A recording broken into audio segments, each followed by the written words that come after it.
ঈদ চলে আসছে আর কাবাব হবে না, এটা কিন্তু হতে পারে না। কাবাবের কিন্তু অনেক রকম প্রকারভেদ আছে, অনেক ধরনের কাবাবই আমরা পছন্দ করি আর আমরা বানিয়ে থাকি। আসসালামু আলাইকুম। আজ আমি তৈরি করব জালি কাবাব, যেটা সবার কাছে খুব প্রসিদ্ধ এবং সবার কাছে খুবই প্রিয়। আজ আমি চিকেন দিয়ে জালি কাবাব তৈরি করব। চাইলে আপনি কিন্তু এটা বিফ অথবা মাটন দিয়েও তৈরি করে নিতে পারেন।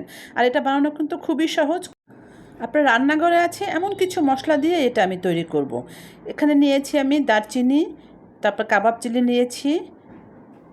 কাবাব চিলিটা কিন্তু দেখেই বুঝতে পেরেছেন একটু লম্বা ডাটা থাকে, ওটা কিন্তু কাবাব চিলি দেখতে অনেকটা গোলমরিচের মতোই হয়। ধনে নিয়েছি, জিরা নিয়েছি, তারপর জয়ত্রী নিয়েছি। জয়ফলটা আমার কাছে ছিল না, আপনার কাছে থাকলে সামান্য জয়ফল দিবেন। এলাচ নিয়েছি, লং নিয়েছি। সব কিছু না ভেজেই আমি এটা ডাস্ট করে নিয়েছি। এখানে চিকেন নিয়েছি 250 গ্রাম, তাতে আমি 2 স্লাইস পাউরুটি ভিজিয়ে তারপর সফট করে নিয়েছি, সেটা দিয়ে দিয়েছি। কাঁচামরিচ কেটে দিয়েছি, আদা রসুনের পেস্ট দিয়েছি 1 চা চামচ। স্বাদ মতো লবণ দিয়েছি। আর ধনেপাতা দিয়ে দিলাম 1.5 টেবিল চামচের মতো। ধনেপাতা যদি আপনার কাছে থাকে তাহলে দিবেন, আর যদি না থাকে সেটা দেওয়ার প্রয়োজন নেই।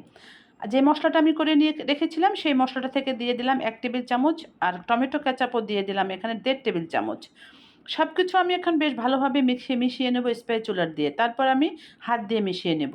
হাত ছাড়া কিন্তু কোনো খাবারই খুব একটা মজা হয় না। ঝালের জন্য আরেকটু মরিচ দিয়ে দিলাম আমি এখানে। শুকনো মরিচের গুঁড়া দিয়ে দিলাম এখানে 1.5 চা চামচের মতো। ঝালটা আপনি আপনার স্বাদ মতো বাড়িয়ে অথবা কমিয়ে নিতে পারেন। সুন্দরভাবে মেখে নিয়েছি, তারপরে হাতে একটু তেল মেখে নিয়ে এখন আমি কাবাবের আকার শেপ দেব। নর্মাল যে আমরা শামি কাবাব বা যে ধরনের কাবাব বানাই তার চাইতে এই জালি কাবাবটা একটু চ্যাপ্টা হয় আর একটু বড় হয়। এইভাবেই আমি এটা বানিয়ে নিয়েছি, তবে আপনি আপনার ইচ্ছা মতো যে কোনো বানিয়ে নিতে পারেন। এটা যদি এইভাবে বানিয়ে ডিপ ফ্রিজে রেখে দেন, সেটা কিন্তু আপনি প্রায় 15-20 দিন খুব ভালোভাবে রেখে দিতে পারবেন। তারপরে আপনি আপনার প্রয়োজন মতো বা ঈদের দিন বিকালে বা ঈদের দিন দুপুরে আপনি এটা বের করে 10-15 মিনিট আগে বের করে তারপরে ভেজে নেবেন। খুবই মজার এই জালি কাবাবটা, খেতে কিন্তু দারুণ হয়। আর বানানোও খুবই সহজ। খুব সহজ কিছু উপকরণ দিয়ে এটা বানিয়ে নিয়েছি। আমি একটা মিশ্রণ তৈরি করেছিলাম। 2টো ডিম ভেঙে নিয়েছি, তাতে 2 টেবিল চামচ দিয়ে দিয়েছিলাম কর্নফ্লাওয়ার, সামান্য একটু লবণ দিয়ে এটা লিকুইড করে নিয়েছি। তাতে এই জালি কাবাবটা আমি চুবিয়ে ডিপ ফ্রাই করে নেব।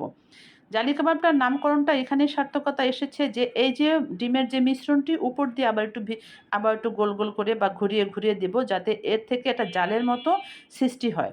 এই জাল থেকে কিন্তু এই জালি কাবাবটা চলে এসেছে। এখন আমি যেটা জালের মতো হয়ে গিয়েছে এটা আমি চামচ দিয়ে উপরে বসিয়ে দেব। আর উপরে বসিয়ে দিলে কিন্তু এটা নড়াচড়া করবে না। আর এটাই হচ্ছে দেখার সৌন্দর্য আর নামের সার্থকতা। যদি আপনি ডিমের সাথে কর্নফ্লাওয়ার দেন, তখন কিন্তু এই কাবাবটা একটু মুচমুচে হবে। আর শুধু ডিম দিয়েও যদি আপনি ভেজে নেন, সেটাও কিন্তু খেতে ভালোই হবে এবং অন্যরকম একটা টেস্ট হয়। তবে কর্নফ্লাওয়ার দিলে এটা কিছুক্ষণ মুচমুচে থাকে, দেখতেও একটু সুন্দর হয়। আমি উল্টে নিয়েছি, তারপরে ওই পিঠেও কিন্তু একইভাবে ডিমটা উপর দিয়ে দিলাম আর এটা নেটের মতো তৈরি হয়েছে। চামচ দিয়ে সেটা আবার বসিয়ে দিয়েছি। দেখতে কিন্তু খুবই সুন্দর হয় আর খেতে তো দারুণ হবেই। এই কাবাবটা আমি প্রথমেই বলেছি, আপনি মাটন অথবা বিফ দিয়েও করে নিতে পারবেন, সেটাও কিন্তু খুব ভালো হয়। তবে এই চিকেন দিয়ে খুব ঝটপট হয়ে গিয়েছে, তাই আমি আমার কাছে চিকেন ছিল। খুব ঝটপট এই চিকেন দিয়ে রেসিপিটা শেয়ার করে নিয়েছি। আশা করছি এই ঈদে আপনি এরকম একটা জালি কাবাবের মেনু কিন্তু অবশ্যই বাসায় রাখবেন। আর খুব সহজেই বানিয়ে নেওয়া যায়, সবার খুব পছন্দ হবে। যদি ভালো লেগে থাকে তাহলে প্লিজ আমার চ্যানেলটি সাবস্ক্রাইব করে দিবেন আর পাশে থাকা বেল বাটনটিও প্রেস করে রাখবেন। আর ভিডিওতে একটা লাইক দিতেও কিন্তু ভুলবেন না। আমি একে সবগুলো ভেজে নিয়েছি।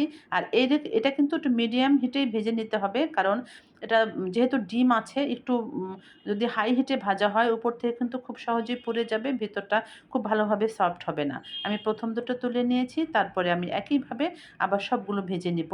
আর প্রথমে যেটা বলেছি যে উপর থেকে দেওয়ার যেটা সৌন্দর্য আছে, এটা কিন্তু ভুলবেন না। এটা কিন্তু সুন্দরভাবে দিয়ে দিলেই কিন্তু এটা দেখতে খুবই সুন্দর হয়। আর মুচমুচে হয়, এটা খেতেও খুব দারুণ হয়। তো এভাবে সবগুলো ভেজে নিয়েছি। এটা পোলাও, বিরিয়ানি, সাদা ভাত, এমনকি এমনিও কিন্তু সস দিয়ে খেতেও খুবই ভালো লাগে। চায়ের সাথেও খুব জমে যাবে। তো আশা করছি অবশ্যই আপনি এটা বানাবেন। আপনার বাসায় কেমন ফিডব্যাক পান সেটা কিন্তু আমাকে অবশ্যই জানাবেন। সবগুলো ভেজে নেওয়ার পরে আমি এটা তুলে নিয়েছি। তারপরে এটা আমি পোলাওর সাথে পরিবেশন করেছি। দেখতে কিন্তু যতটা সুন্দর হয়েছে, খেতে হয়েছে দারুণ। আমি একটা ভেঙে দেখাচ্ছি, ভেতরটা কিন্তু খুবই সুন্দর জুসি হয়েছে আর মাংসটা কিন্তু খুব সুন্দর সফট হয়েছে, সেদ্ধও হয়েছে সুন্দর। এটা বানানো যতটা সহজ দেখেছেন, খেতেও কিন্তু ততটাই মজা হয়েছে। সবাই ভালো থাকবেন, সবার জন্য ঈদের শুভেচ্ছা রইলো। আবার নতুন কোনো ভিডিও নিয়ে ঠিক চলে আসবো। সেই পর্যন্ত সবার জন্য দোয়া রইলো। আমার জন্য প্লিজ দোয়া করবেন। আল্লাহ হাফেজ।